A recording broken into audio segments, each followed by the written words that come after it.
Quero dar boas-vindas aos colegas desembargadores, aos membros do Ministério Público, advogados, servidores, bem como aos jurisdicionados e ao público em geral que acompanham essa primeira sessão por videoconferência pelo YouTube.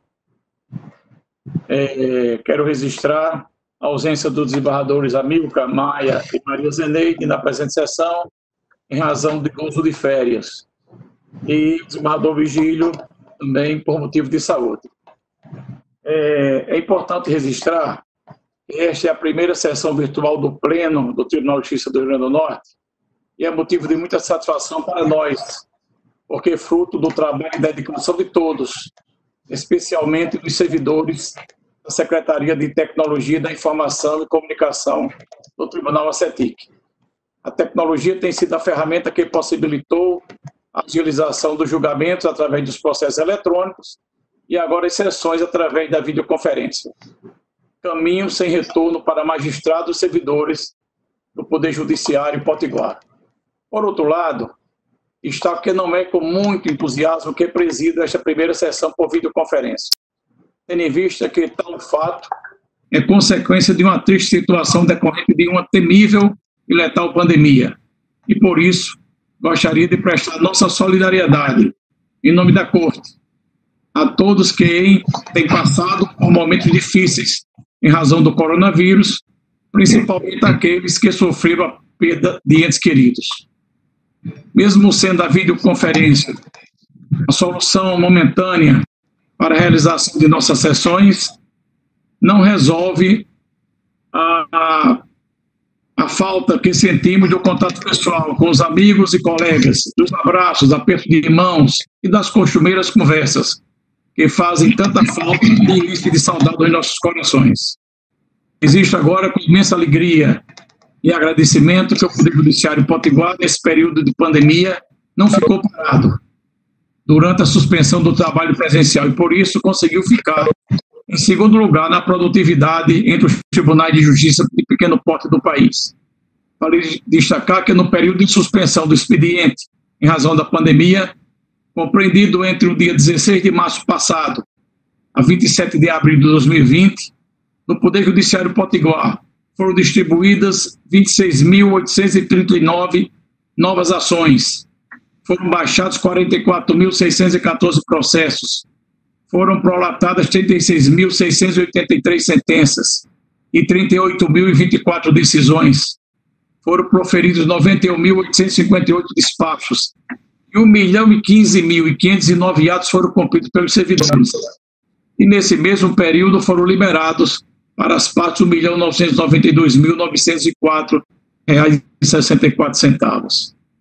Isso é um momento de muito orgulho para todos nós que fazemos judiciário, porque estamos dando uma resposta à sociedade, que é quem nos paga. Na oportunidade de a gente prestar homenagem aos desembargadores, juízes de direito, servidores, em especial aos oficiais de justiça e servidores da Justiça Potiguar, que continuam prestando serviços presenciais aos jurisdicionados, bem assim aos militares, servidores de farmácias, supermercados, garis, dentre tantos outros, e especialmente aos trabalhadores da área de saúde, isto é, a todos que se arriscam para continuar prestando serviços e exercendo suas atividades. Por fim, manifesto meu elevado agradecimento aos colegas desembargadores pelo trabalho realizado e pelo apoio à presidência em tempos tão difíceis. Agradeço ainda a todos pela colaboração e presença, viabilizando a continuidade das pautas que nos aguardam, mas sem desconsiderar o afastamento social orientado pelos órgãos de saúde. Então, com essas breves palavras, vamos passar para os julgamentos. E antes dos julgamentos, eu coloco em discussão a aprovação e ata das sessões anteriores, do dia 11, do dia 18 de março, bem como a ata da sessão virtual, do plenário virtual, do dia 20 a 24. Se há algum destaque, se há alguma correção a ser feita. Está em discussão. Então, estão aprovadas. Então, declaro aberta a sessão jurisdicional. O primeiro processo é pautado, é um mandado de segurança em que é impetente Zequias Félix Bezerra, advogado Dr. Augusto Flávio Costa Duarte, impetrado é o presidente da Justiça do Rio Grande do Norte, o relator desembargador Vivaldo Otávio Pinheiro, eu me declaro impedido e passo a presidência o vice-presidente não está presente, eu passo a presidência para a desembargadora Judite. Assumo com muita honra, excelência. E passo a palavra ao relator. Há uma inscrição para sustentação oral do doutor Augusto Flávio Costa Duarte. Não sei se está presente. Sim. Presente. Somente ele está inscrito para falar pelo impetrante. Isso. Excelência, senhor presidente, senhores colegas desembargadores, eu estou encaminhando o voto pela concessão parcial da segurança.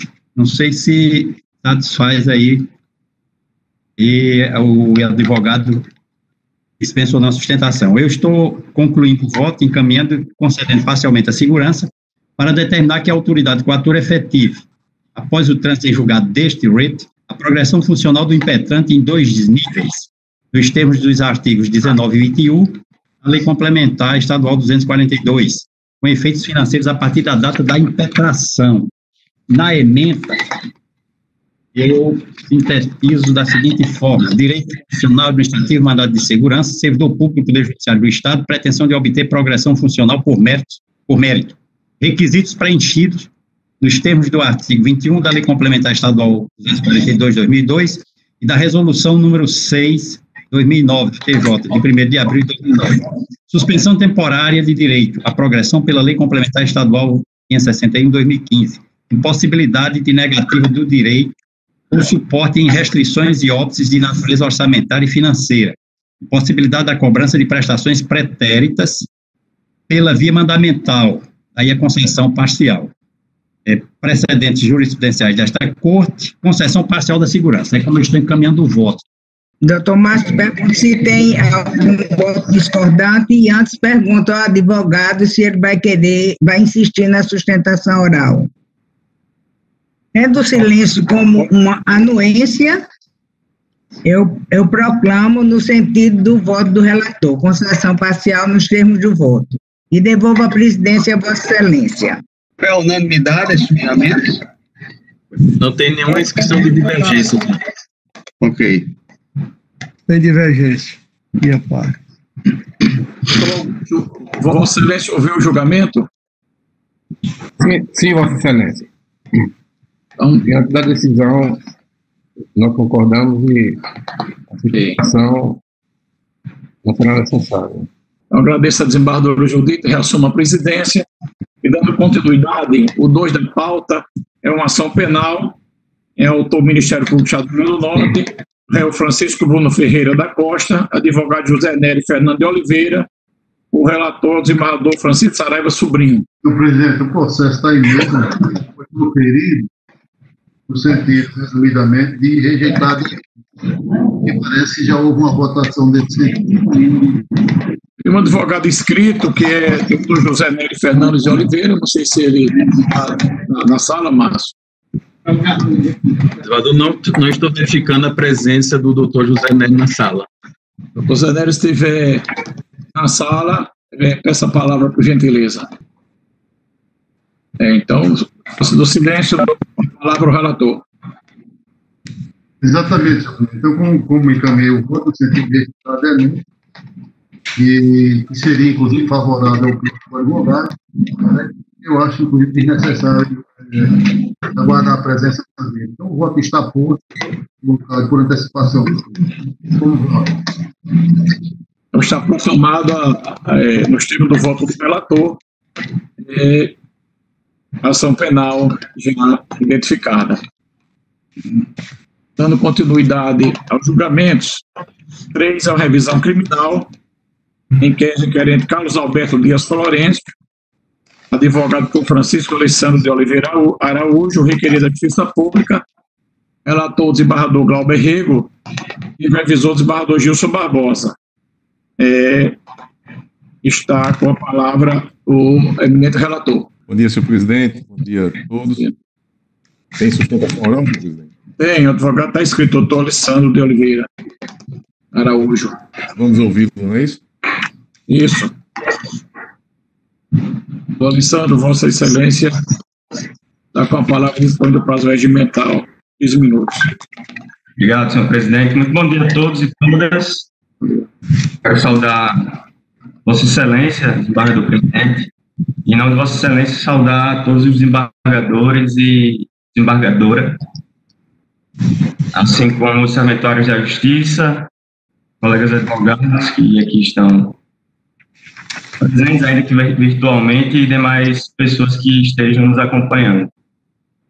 Bom, trata-se de uma revisão criminal. Eu quero fazer essa sustentação oral com a finalidade de tentar apresentar nuances no sentido de buscar a redução da pena que foi aplicada em segunda instância pela Câmara Criminal, aqui do Tribunal de Justiça, e condenação que foi transitada em julgado após a interposição de alguns recursos perante o Superior Tribunal de Justiça.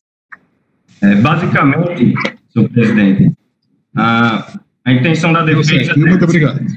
É que seja revista a pena aplicada na primeira fase da dosimetria da pena, no caso a pena base, no sentido de que ela seja redimensionada para um patamar mais próximo possível do mínimo legal previsto ao crime de peculato.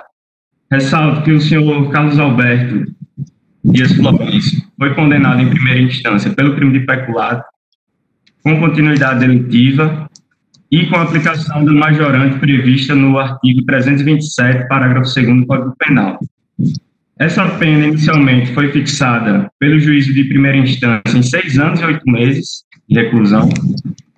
A defesa e a acusação interpuseram a apelação e a Câmara Criminal elevou essa pena definitivamente, posteriormente considerada definitiva, para o patamar de 8 anos e 4 meses.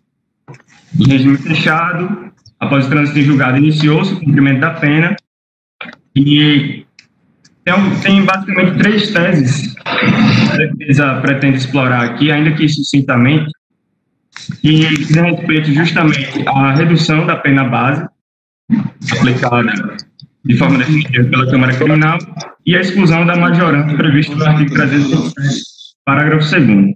Em relação à pena base, a defesa entende que houve um acréscimo de 1 ano em relação à pena base que havia sido fixada em primeira instância, um acréscimo de 1 ano por parte da Câmara Criminal, com base exclusivamente em critérios matemáticos fundados não somente na quantidade de circunstâncias judiciais consideradas desfavoráveis pelo juiz de primeira instância.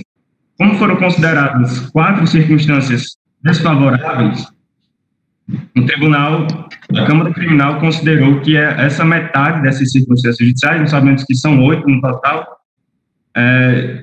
justificaria um acréscimo de 1 ano sem especificar qual circunstância judicial ou quais circunstâncias judiciais permitiriam ou mereceriam um maior ou menor agravamento. Não houve essa fundamentação específica, apenas se considerou a quantidade de circunstâncias judiciais desfavoráveis. E no entendimento da defesa, isso viola os princípios da individualização da pena e da proporcionalidade, assim como da motivação das decisões judiciais. Em relação à análise específica das circunstâncias judiciais, que no caso foram 4 consideradas desfavoráveis, a culpabilidade, as consequências do crime, as circunstâncias do crime e o comportamento da vítima, pretende explorar de forma objetiva cada uma delas. E em relação à culpabilidade, a defesa entende que o juízo de primeira instância utilizou-se de fundamentação e fez referência a elemento intrínseco ao crime de peculato, no caso, a condição do senhor Carlos Alberto enquanto funcionário público e a natureza do crime de peculato. E, conforme a lei estabelece, é um crime contra a administração pública. Então, a defesa entende que o juiz de primeira instância se utilizou de elementos intrínsecos ao crime de peculato para valorar negativamente a circunstância judicial da culpabilidade, fazendo referência, inclusive, A defesa entende que houve bis in idem, porque o juiz de primeira instância fez referência não só a essas circunstâncias elementares, mas a majorante prevista no artigo 327, parágrafo 2º do Código Penal, utilizando-se também dessa mesma fundamentação para negativar a culpabilidade.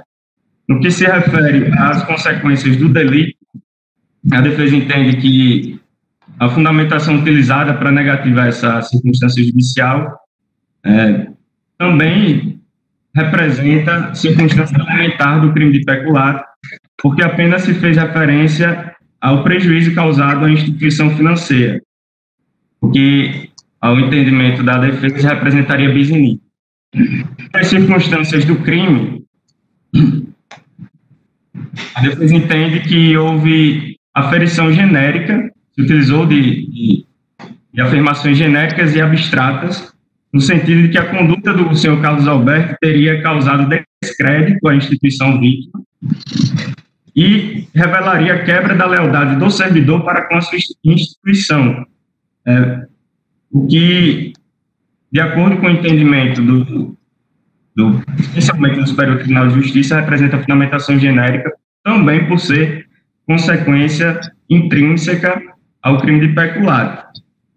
No que se refere ao comportamento da vítima, acredito que não se faz necessário tanto esforço para compreender que se utilizou na circunstância neutra, e aqui destaco aquelas correntes afirmações no sentido de que o comportamento da vítima em nada influiu para o desfecho da infração, e se utilizou dessa fundamentação também para negativar, para aumentar a pena base do senhor Carlos Alberto com base no comportamento da vítima. Em relação específica ao comportamento da vítima, nós tivemos um parecer favorável da Subprocuradoria-Geral da República em um dos recursos que interpusemos perante o Superior Tribunal de Justiça. E, por último, quanto à exclusão da causa de aumento do artigo 327, parágrafo 2º do Código Penal, quero destacar que a função que o senhor Carlos Alberto exercia à época dos fatos, que era a de caixa executivo do Banco do Brasil, não representa, não caracteriza a incidência dessa majorante, como foi consignado pelo próprio juiz de primeira instância, o sentenciante, e posteriormente foi reformado pela Câmara Criminal, que considerou que deveria incidir essa causa de aumento porque o senhor Carlos Alberto teria assumido a função do caixa executivo porque teria sido nomeado. E aqui eu destaco que essa função de caixa executivo do Banco do Brasil, embora assumida mediante nomeação, não configura cargo em comissão e, no caso específico do senhor Carlos Alberto, não tinha atribuição de direção, chefia ou assessoramento, o que afasta a incidência dessa majorante, no entendimento da defesa. Isso porque, conforme inclusive consta no acórdão, proferido pela Câmara Criminal, e que é objeto da revisão criminal, na página 7 do acórdão, consta o depoimento do superintendente regional do Banco do Brasil, seu Carlos Antônio Gurgel. E nesse destaco esse fragmento, porque ficou comprovado que a função, que o senhor Carlos Alberto tinha assumido essa função tão somente para receber uma gratificação adicional por exercer uma atividade um pouco mais complexa, mas que não necessariamente denotava uma atribuição de chefia, assessoramento ou direção perante o Banco do Brasil.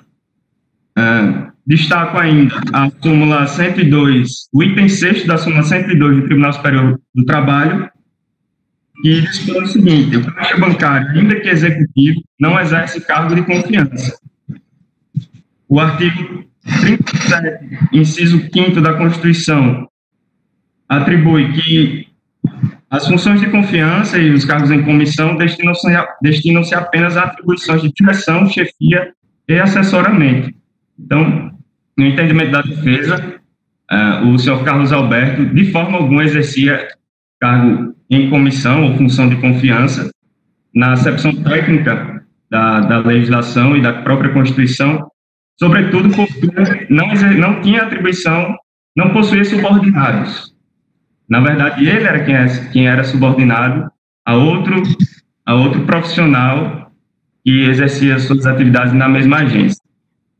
E, por fim, senhor presidente, destaco que durante todo esse período em que houve o processamento e o trâmite dos recursos interpostos perante o Superior Tribunal de Justiça, no âmbito de um recurso especial, nós tivemos 2 pareceres favoráveis da Subprocuradoria-Geral da República, no sentido de que fosse excluída essa causa de aumento. Obviamente, por obstáculos processuais, essa questão não veio a ser julgada pelo Superior Tribunal de Justiça. Então, em resumo, reiterando aqui todos os cumprimentos e desejando muita saúde a todos e todas que estão presentes e que estão nos assistindo durante esse período.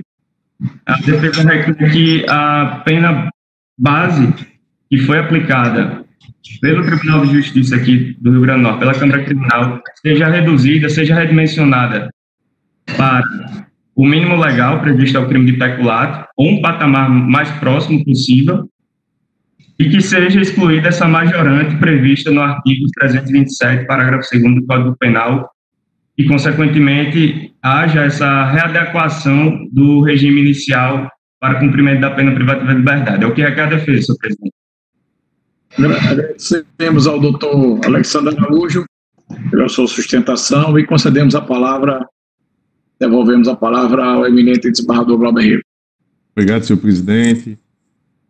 Inicialmente, eu parabenizo a defesa oral aí, doutor Alexandre. E digo, senhor presidente, que se fosse em um outro momento processual, certamente a minha posição seria diferente. Se fosse no julgamento de um apelo criminal, provavelmente eu tivesse uma posição de modo a beneficiar mais ao autor aí da revisão criminal do que a que trago e submeto à Corte neste momento. Eu tenho tido uma posição, assim como me parece, mais próxima da do desembargador Amilcar, que é a mais radical aqui radical, que eu digo no sentido de ser mais rigoroso na análise das revisões criminais. O meu voto, essa questão se pede a retirada aí da qualificadora lá do 327, parágrafo 1º, não estou lembrado, recordando aqui, do Código Penal, é uma matéria que, à época, ela era controvertida na jurisprudência e não é contrária à prova dos autos e nem tampouco contrária a texto expresso de lei. Então, eu não vejo espaço para, em uma revisão criminal, considerar atendido o inciso 1, artigo 621 do CPP, para atender ao pedido aí da revisão criminal neste aspecto. Com relação à primeira etapa da dosimetria, foram 4 as circunstâncias que foram consideradas negativas em desfavor do acusado, do condenado, e eu aqui na revisão criminal, por ser um ponto pacífico na jurisprudência, eu estou considerando neutra uma das circunstâncias, que é a culpabilidade. Foram 4 circunstâncias. Vou ver aqui. Culpabilidade, circunstâncias do crime e consequências do ilícito. Desbordam, tal. O comportamento, né? Só o comportamento da vida. Somente o comportamento. Exatamente, desembargador Cláudio. Somente o comportamento. E com essa exclusão dessa circunstância, presidente, a pena ela chega a 7 anos e 1 mês de reclusão. E aqui tem um outro ponto, que, sendo bem aberto com a Corte, que não é tão pacífico, demanda um questionamento aí para que um debate, talvez, é que a pena é inferior a 8 anos. Então, o autor pede o semiaberto, o que em tese seria possível. No entanto, a jurisprudência do STJ ela tem caminhado no sentido de que, havendo circunstâncias desfavoráveis, pode ser fixado um regime mais gravoso do que aquele previsto inicialmente. Então, aqui eu estou mantendo o regime fechado, como disse, estou numa revisão criminal. Concluo meu voto, senhor presidente, dizendo que estou julgando parcialmente procedente a revisão, definindo a pena em 7 anos e 1 mês de reclusão e mantendo o regime fechado. É como voto, senhor presidente. Senhor presidente, Cláudio. Oi, não. A palavra, desembargador Cláudio. Eu queria um esclarecimento do relator ou até do advogado, se for necessário, porque nenhum parecer, eu não estou tendo acesso ao processo todo, porque esse meu computador de casa ainda não está preparado para acessar tudo, só o outro laptop aí do tribunal. Mas aí o seguinte, há um parecer, um posicionamento do Ministério Público sobre o comportamento social que o relator está atendendo, para não incluir essa questão como aumento de pena, e também a valoração negativa da culpabilidade. Alguém pode me esclarecer qual é o resultado prático na pena aplicada dessa questão da valoração negativa da culpabilidade? A pergunta que eu faço para um dos dois ou para os dois é essa. Teria que refazer aqui, desembargador Cláudio. Certamente iria reduzir, se fosse retirada mais uma circunstância judicial. O advogado podia esclarecer? Exatamente, excelência. Seria para considerar, não desconsiderar essa negatividade da culpabilidade no sentido de reduzir a pena base. O tribunal, pelo que me consta, quando julgou a apelação, aumentou em 1 ano a circunstância judicial. Doutor Alessandro, se o senhor tiver aí, a pena base foi fixada em quanto? Mas enquanto foi essa valoração, qual é o peso dela? A pena base sendo fixada, e aí o doutor Alessandro está procurando estou abrindo aqui. Quantidade de pena, foram 4 circunstâncias. Então, esse aumento na primeira etapa, você dividindo por 4, você vai ter quanto representa cada uma das circunstâncias. O doutor Alessandro conseguir aí. Eu posso procurar aqui também, mas eu acho que vou demorar mais do que ele. Se for o caso, Vossa Excelência... Então, eu vou acompanhar o relator, mas vou acrescentar essa questão, dando provimento nessa questão da valoração negativa da culpabilidade por uma única razão. É que, na realidade, ele não ocupava um cargo de chefia. Por mais que a lei, o regimento do banco possa dar esse nome judicial, o nome juris, a essa função, a Constituição é clara quando diz que cargo de chefia tem que ser, função de confiança tem que ser cargo de chefia, de direção ou de assessoramento. Então, eu vou acompanhar o relator acrescentando a procedente e esse aspecto da valoração negativa de culpabilidade, porque esse aspecto de chefia, para mim, já está descartado aí, conforme posto. Então, meu voto é nesse sentido. Desembargador, Glauber, se o senhor me permite fazer o esclarecimento. Pois não. Eu encontrei aqui o fragmento do acórdão. No acórdão, a Câmara Criminal não especifica, e exatamente em razão dessa tese do aumento da pena, somente com base na quantidade, não especifica quanto seria o aumento referente às circunstâncias judicial da culpabilidade. Pois essa questão é importante, né? Foi uma das teses que nós sustentamos aqui. Essa questão é importante. Embargador Glauber. O desembargador Ivanildo. A pena base foi fixada em 6 anos e 8 meses.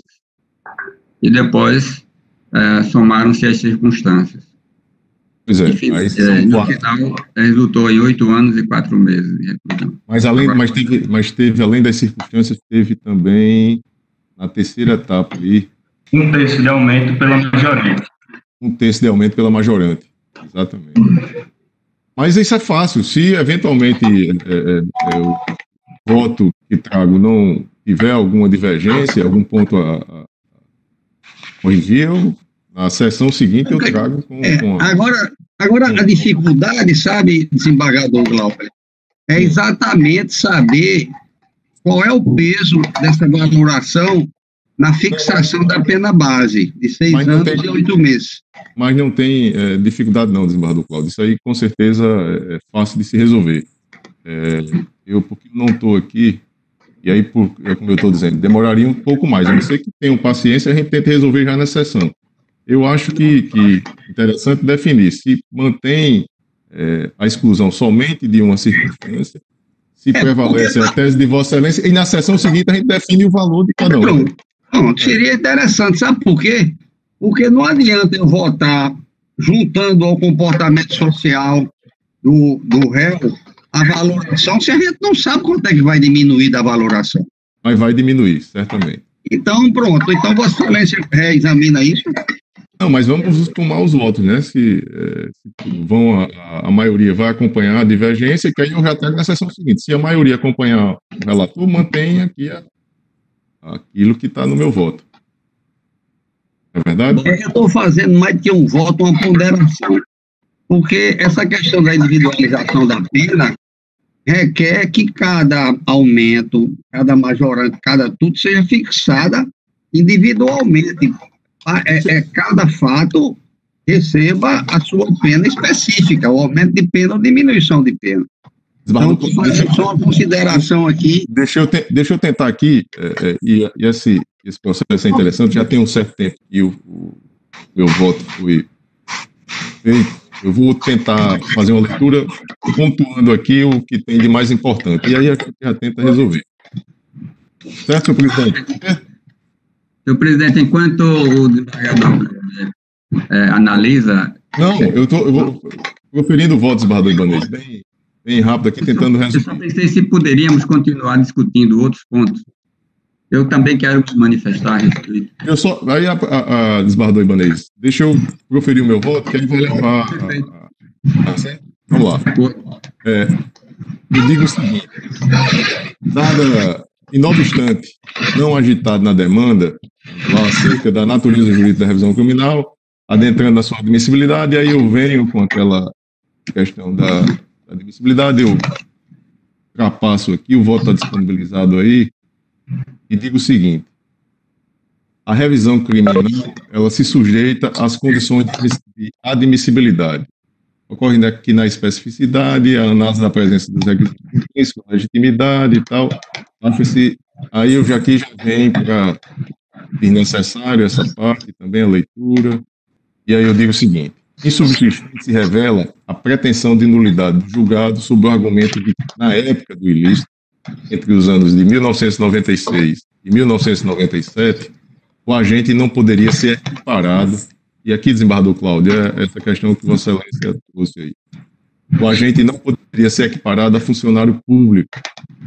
Desvios de numerários efetuados por executivo do Banco do Brasil, na importância de R$300 mil, pelo fato da nova redação do parágrafo 1º do artigo 327 do CP, apenas haver sido inserida pela Lei 9.983 do ano de 2000.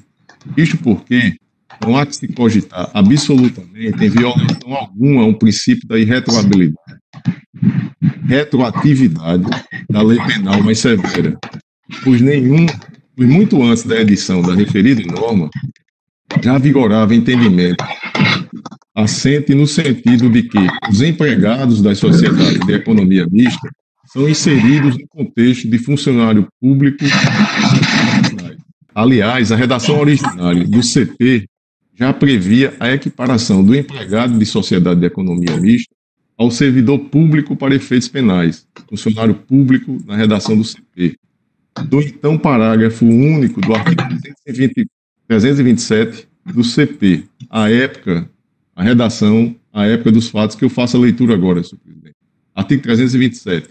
No parágrafo único dizia que equipara-se a funcionário público quem exerce cargo, emprego ou função em entidade paraestatal. Então, que me parece bastante preciso neste aspecto. e quando do cometimento do fato típico, já estava muito em vigor a alteração inserida pela Lei 6.799/80, em que foi mantida a mesma redação do referido parágrafo único, apenas o renomeando como parágrafo 1º e acrescendo o parágrafo 2º, como se vê abaixo aí, mantida a redação aqui era do parágrafo único, passa a ser redação do parágrafo 1º, e no parágrafo 2º tem a seguinte redação: a pena será aumentada da terça parte quando os autores dos crimes previstos neste capítulo forem ocupantes de cargos em comissão ou função de direção ou assessoramento de órgãos da administração direta, sociedade de economia mista, que é o caso concreto. Então, me parece bastante claro também nesse aspecto.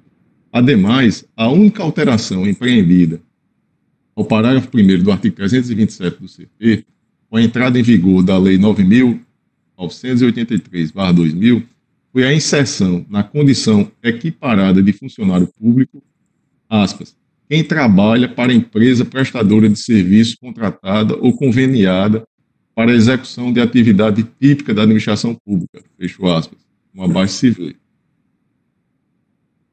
Ou seja, pela redação anterior do parágrafo 1º do artigo 327 do CP, quando dos acontecimentos delituosos, já imperava na lei, dos anais jurisprudenciais e doutrinários, a cristalização do posicionamento de que funcionário do Banco do Brasil poderia sim ser sujeito ativo do crime de peculato, artigo 312, por se tratar de emprego em entidade paraestatal, aí inserida as sociedades da economia mista.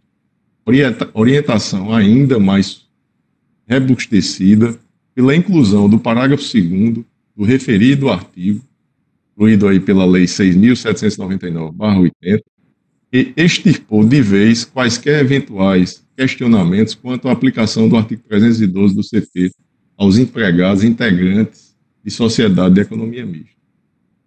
E aí eu trago aqui, no meu voto, o voto do ministro Félix Fischer, lançado na condição de relator do RESP 212.940, origem lá no estado de Minas Gerais, julgado em 6 de abril do ano de 2001, em que se acha vasta referência doutrinária e citação a julgados do STF nesse aspecto. O voto está, a transcrição está feita aí no meu voto, disponibilizado aos senhores.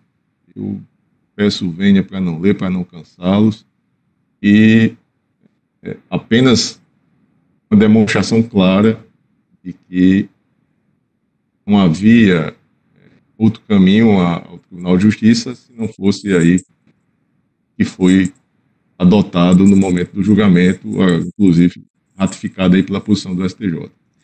E tem mais um outro aí, também do STJ, na emenda do HC 19.902, desta vez do Estado do Rio Grande do Sul, a origem, em que tem-se consignado que, aspas, evasão de divisas, nulidades, funcionário público, sociedade de economia mista, equiparação, entendimento anterior à Lei 9.983/2000, são considerados funcionários públicos para efeitos penais os empregados de sociedade de economia mista, entendimento esposado pela jurisprudência pretoriana, mesmo antes do advento da Lei 9.983/2000, que inseriu no Código Penal a referida equiparação.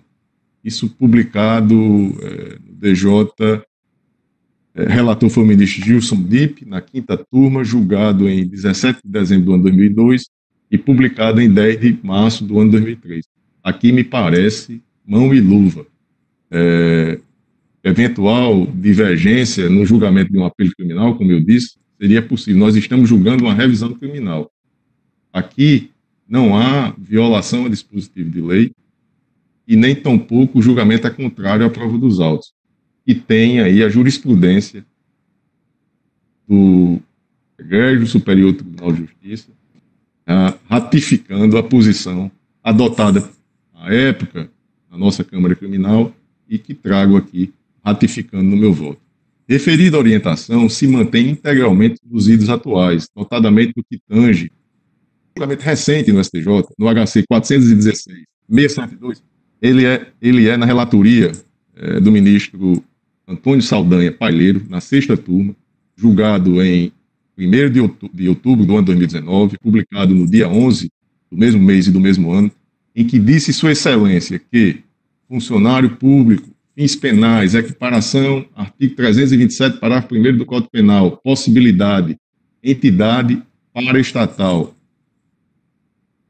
que presta serviços públicos mediante repasse de verba pública, pode ser equiparada a funcionário público nos termos do parágrafo 1º do artigo 327 do CP, por se tratar de entidade paraestatal, tal.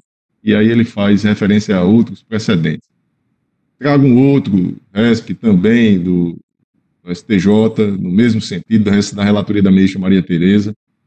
Do STF, também no mesmo sentido, na relatoria do ministro Marco Aurélio. E aí, desta feita, peço vênia para não lê-los, para não cansá-los, como bem pontuado pelo parquê aqui do nosso estado, do GJ, e disse o seguinte, aspas, considerada a lei vigente à época da prática do crime cometido, não há que se falar em nulidade da condenação. Eis que o fato delituoso se encaixa com perfeição ao tipo do artigo 312 do CP, tendo em vista que o ora requerente, na qualidade de empregado do Banco do Brasil e aproveitando-se das funções do cargo de caixa executivo daquela instituição financeira, carga em comissão, apropriou-se em março de 1996 até de março de 96 a março de 97, da quantia equivalente a R$300 mil. Outro sim, tendo revisionando, sido enquadrado acertadamente no crime de peculato, funcionário por equiparação, pelos mesmos fundamentos acima exposados, deve ser afastada a pretensão desclassificatória.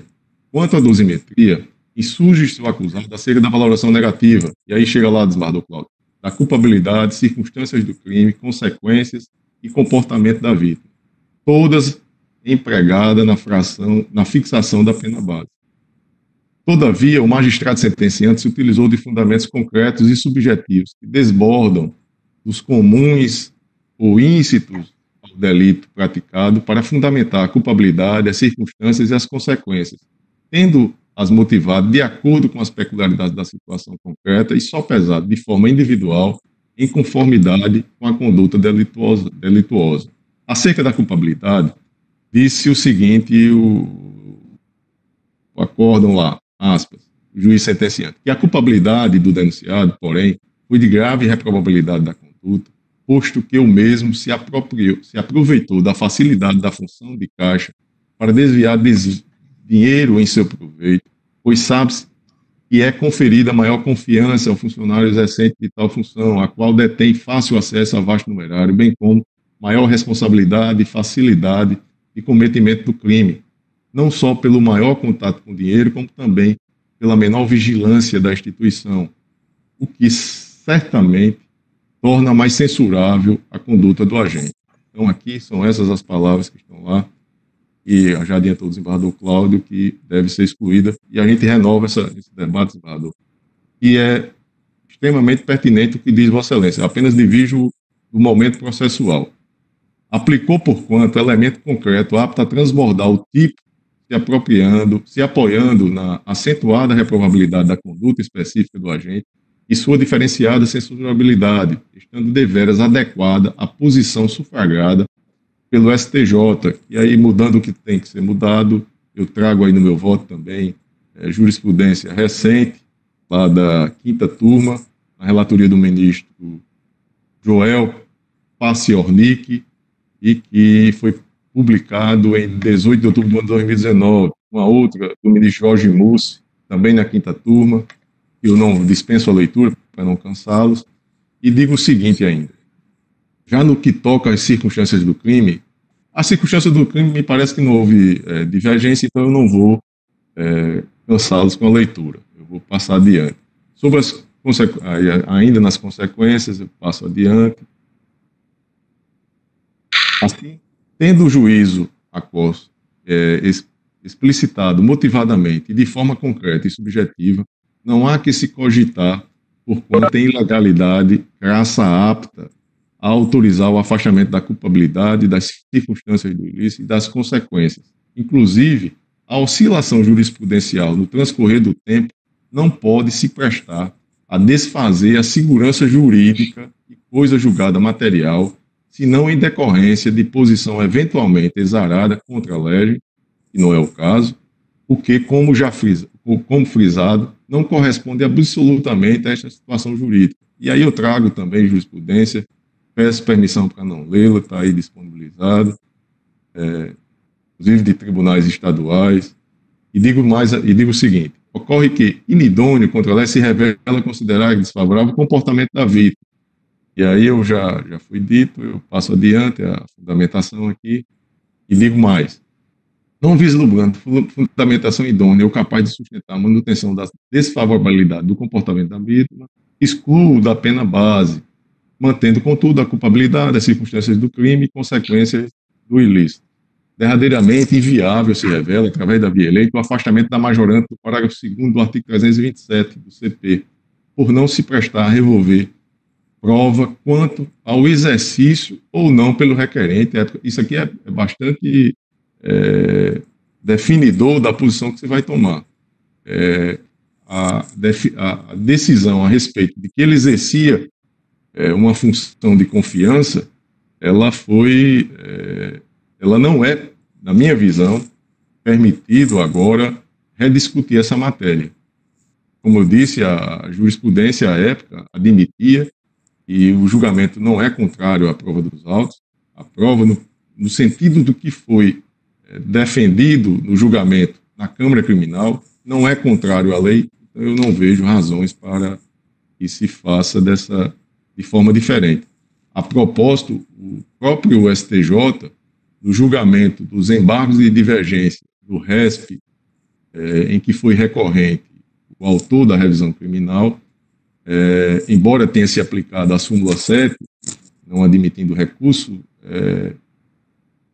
como reforço de argumentação, disse lá Sua Excelência que, do tocante à tese de violação ao artigo 327, parágrafo 2º do CP, o acordo embargado manteve a decisão monocrática que não conheceu dessa matemática em razão da incidência da súmula número 7, considerando matéria fático-probatória. Eu imagino que o mesmo raciocínio, e com maior rigor, ele deve ser aplicado aqui no julgamento da revisão criminal. Dessa forma, o acordo embargado não enfrentou o mérito da controvérsia nesse ponto, ao adotar como óbice ao recurso o referido enunciado sumular, barrando aí a admissibilidade lá dos embargos de divergência. Na sua versão original, o código de CPC, e aí ratifica aqui aquilo que não foi as razões, que foi a razão de não admissibilidade.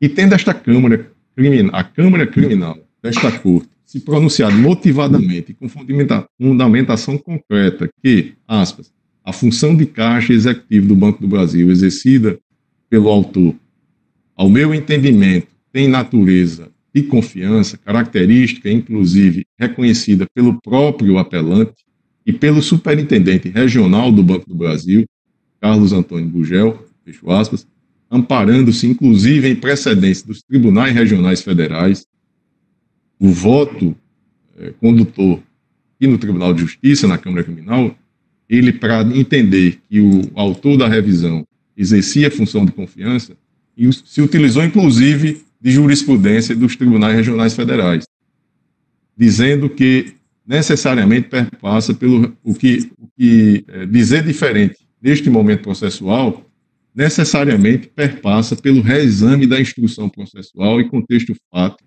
em que se deu o ilícito, o que se verifica inadmissível através da revisão criminal. Tem os seus requisitos taxativos constantes no artigo 621 do CPP. E, nesse sentido, é a jurisprudência do nosso plenário e também eu trago aqui do Egrégio Superior Tribunal de Justiça, na 6ª turma, ministro Sebastião Reis Júnior, julgado agora já no ano 2020, um outro, o ministro Joel Pacionic, na 5ª turma, também julgado neste ano já, e por fim, ainda trago do ministro Nef Cordeiro, 6ª turma, do ano de 2019, ministro Jorge Mussi, no ano de 2019, aqui, parece, no órgão especial já, no órgão especial, me parece. A do ministro Sebastião Reis Júnior, julgado no ano de 2019, na 6ª turma, e todos esses julgados ratificando jurisprudência consolidada de que não cabe esse revolvimento probatório aqui na revisão criminal.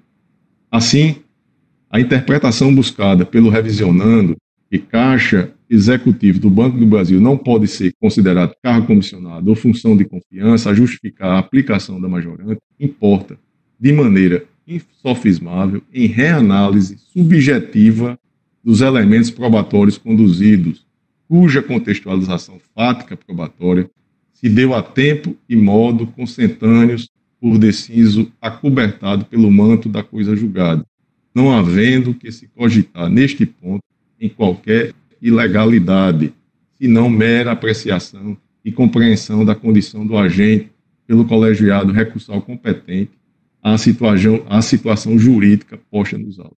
E aí eu trago, inclusive, uma decisão aqui na relatoria do promovendo já o desembargador Dilermando, chamando o desembargador de ministro já,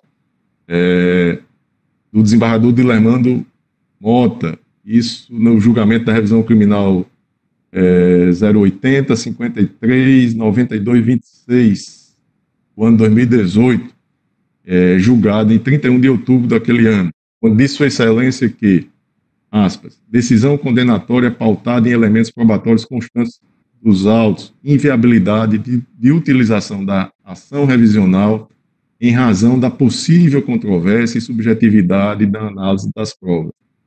Aspas. Trago um outro aqui, no mesmo sentido, do desembargador Vigílio, esse do ano de 2017, tá aí transcrito, eu peço permissão para não ler. Inclusive, a oscilação jurisprudencial no transcorrer do tempo não pode se prestar a desfazer a segurança jurídica e coisa julgada material, senão em decorrência de posição eventualmente exarada contra a lege. Repito, o que, como frisado, não corresponde absolutamente à situação dos autos.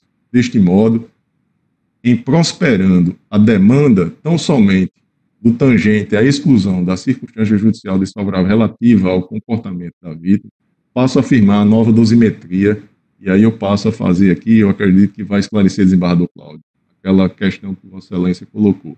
Na primeira fase, eu mantenho as 3 circunstâncias, e para que não se cogite em eventual alegação de reformato e pejus, a Câmara Criminal desta Corte e o STJ empregam usualmente o parâmetro de 1/8 para cada circunstância judicial. Eu utilizei aqui, no refazimento da dosimetria, o mesmo parâmetro adotado no acórdão proferido pela Câmara Criminal. Acréscimo a menor considerou 9 meses por cada circunstância.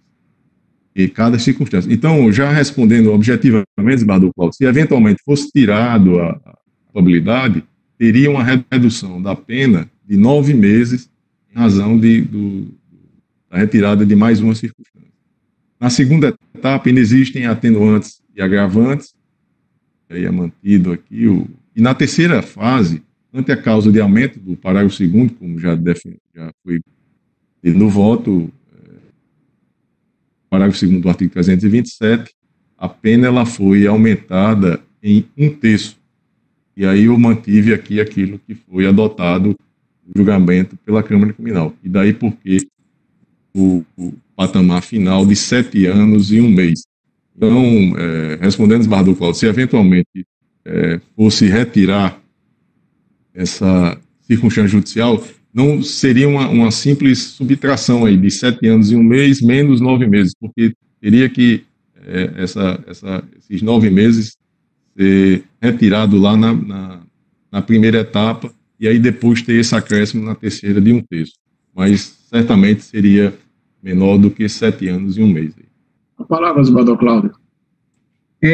O seguinte, desembargador Glauber, eu vou argumentar, mas eu vou adiantadamente dizer o seguinte, que o acusado, o réu, ele tinha como função caixa executivo. Caixa executivo é aquele caixa que me parece que não fica na frente, naqueles caixas que atendem todo mundo, ele fica atrás para receber um numerário maior, uma coisa assim, E esse cargo, mesmo que o superintendente do Banco do Brasil ou outras testemunhas digam que era uma função de confiança, isso não modifica o nome ouro, não modifica essas atribuições desse cargo de caixa executivo, porque a Constituição é clara, e nós julgamos isso todo dia aí, quando prefeitos criam um cargo de confiança até do próprio quadro da prefeitura que não pode, ela tem que atender a 3 posições, ou cargo de chefia, ou cargo de direção, ou cargo de assessoramento. Então, Caixa de Banco do Brasil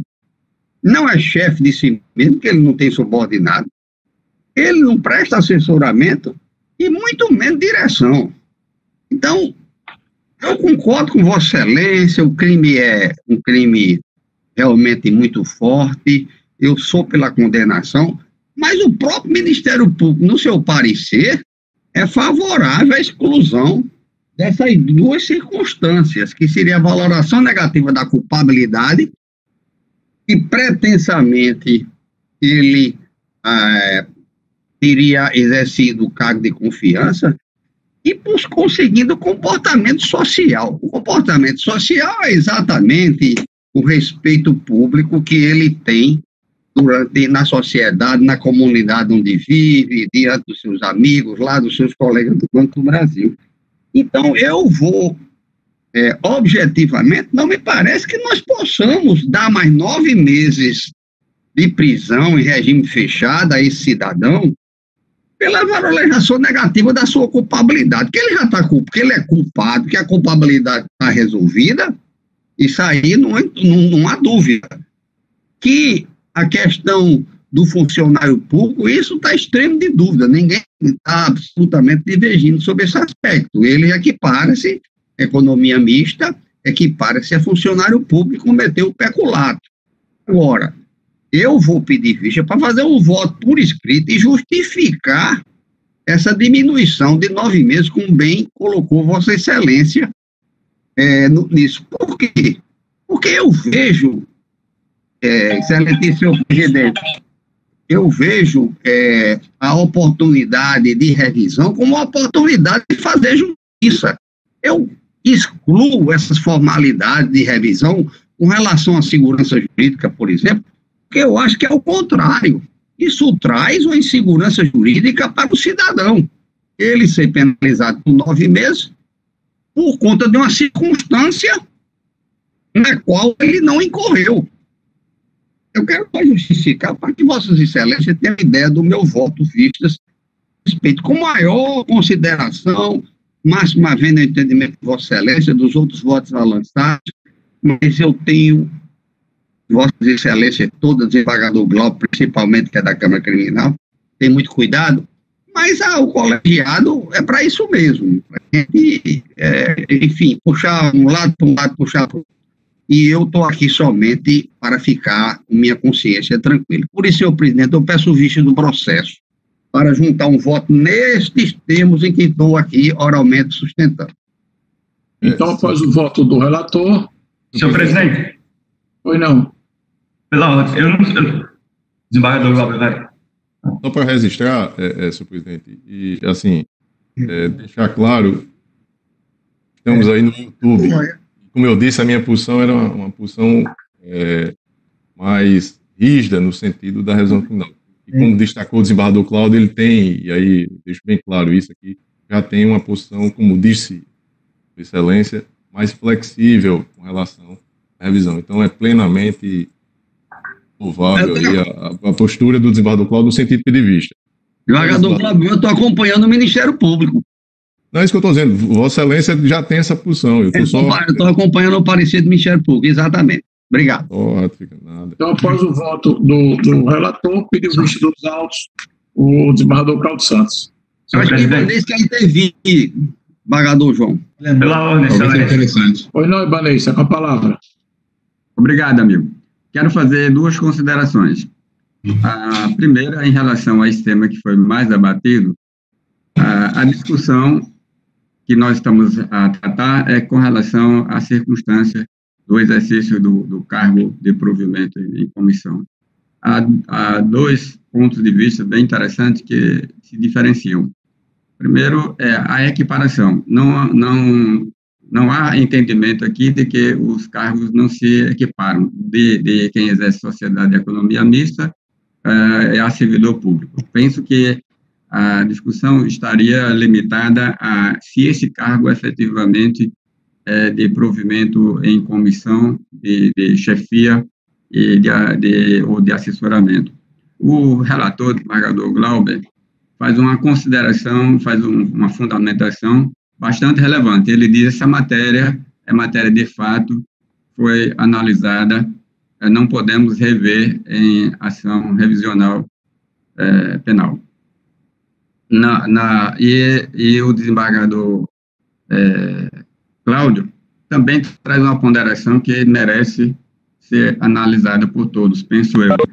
Ele disse, ora, mas é a natureza jurídica do cargo que não preenche o requisito para ser considerado de chefia ou assessoramento.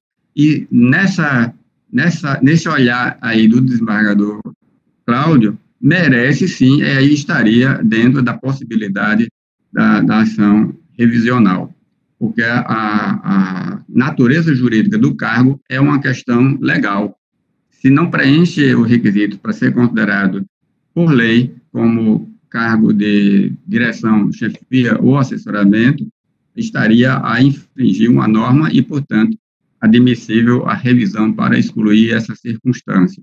Diferentemente da condição de fato que, mesmo o gerente ou o superintendente do banco ter afirmado que o cargo é preciso que esteja na lei que realmente é.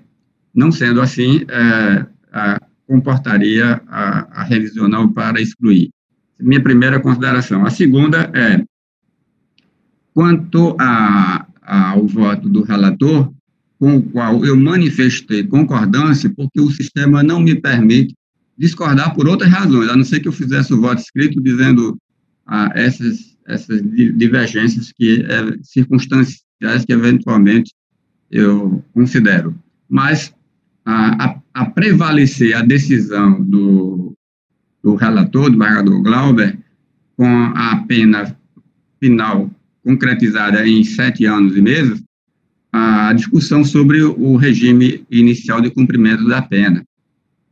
Acertadamente, ele diz, ora, mas é possível que, havendo circunstâncias desfavoráveis, mesmo quando a pena for inferior a 8 anos, seu cumprimento inicie no regime fechado.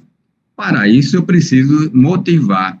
Eu preciso dizer que o réu não preenche as condições do regime aberto e há circunstâncias desfavoráveis que justificam legalmente o início do cumprimento da pena no regime fechado.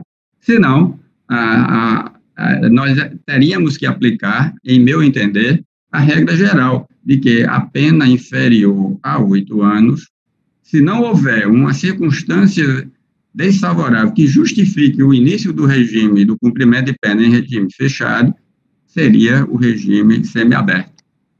E aí, me parece que as circunstâncias que persistiram na condenação, as circunstâncias desfavoráveis, mantidas na condenação e agora na revisão, não impediria o início do cumprimento da pena em regime semiaberto.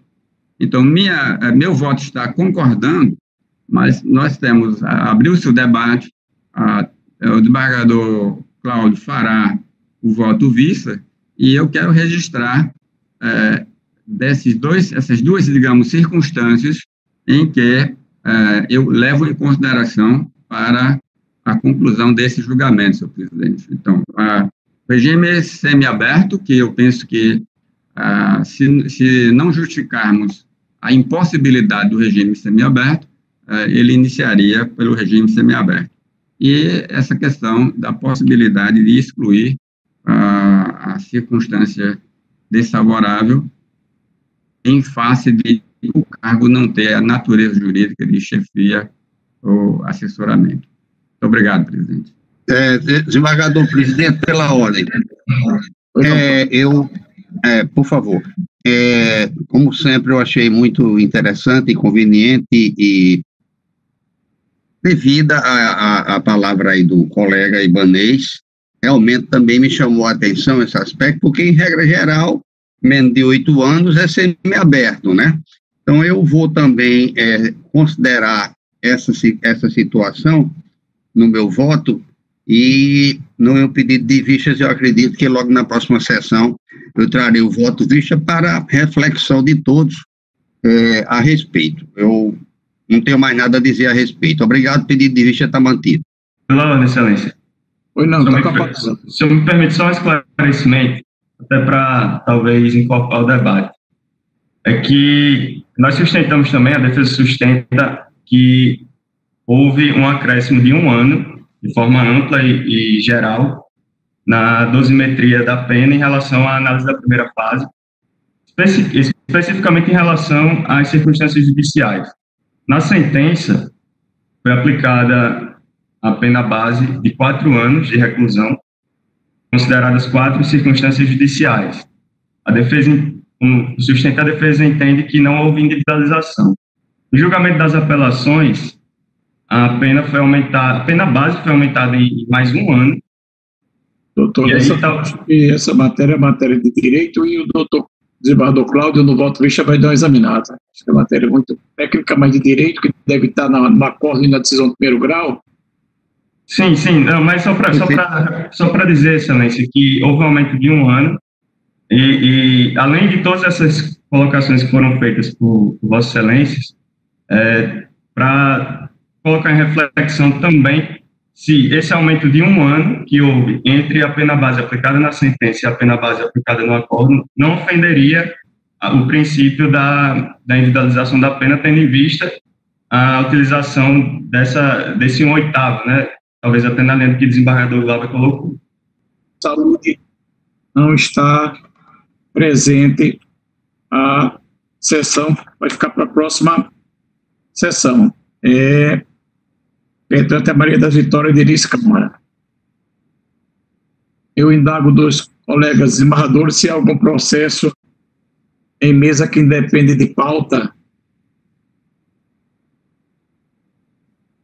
Não havendo mais processo em mesa, está encerrada a sessão.